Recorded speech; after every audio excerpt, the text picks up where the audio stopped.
Hi hello అండి, నమస్తే. ఈరోజు రొయ్యలు కర్రీ చేస్తున్నా. చూడండి, ముందుగా రొయ్యలు మార్కెట్ నుంచి తెచ్చానండి. తెచ్చి ఇలా శుభ్రంగా క్లీన్ చేసుకున్నా. రొయ్యలో నరం ఉంటుందండి, బ్లాక్ కలర్లో ఉంటుంది మిడిల్లో.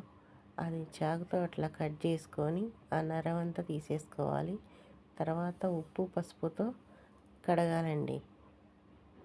ఉప్పు పసుపుతో కడిగిన తర్వాత నీట్గా ఒక 2-3 సార్లు శుభ్రంగా కడుక్కోవాలి.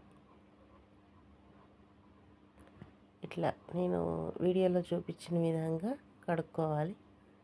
కడిగేసి ఒక్కొక్క రొయ్య తీసుకొని ఇట్లా కడుక్కున్నా అండి. నేనైతే ఇసుక ఏమన్నా ఉంటుందేమో అని తీసి కడుక్కొని ఒక గిన్నెలో పెట్టేసి స్టవ్ మీద పెట్టా అండి. కొంచెం స్టవ్ మీద పెడితే దాని మీద వాటర్ వస్తాయి. తర్వాత పాన్లో కళాయిలో నూనె వేసుకొని ఆ ఉడకబెట్టిన రొయ్యలు తీసుకొని కొంచెం డీప్ ఫ్రై చేసుకోవాలండి.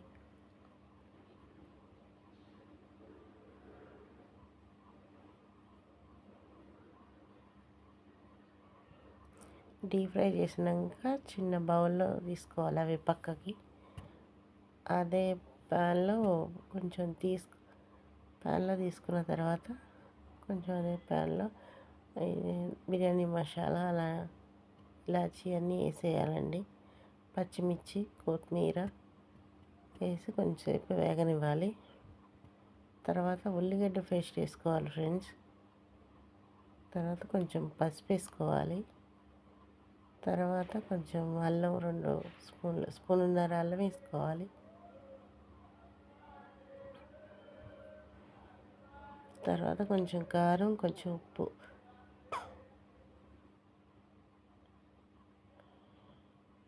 కోల్డ్ చేసింది ఫ్రెండ్స్, చాలా బాగా జలుబు చేసింది, అందుకే మాట్లాడేది కావట్లేదు. తర్వాత వేయించిన రొయ్యలు కళాయిలో వేసుకోవాలి ఫ్రెండ్స్. కొద్దిసేపు మగ్గిన తర్వాత కొత్తిమీర తీసి గిన్నెలో పెట్టి గార్నిష్ చేసుకోవటమే ఫ్రెండ్స్.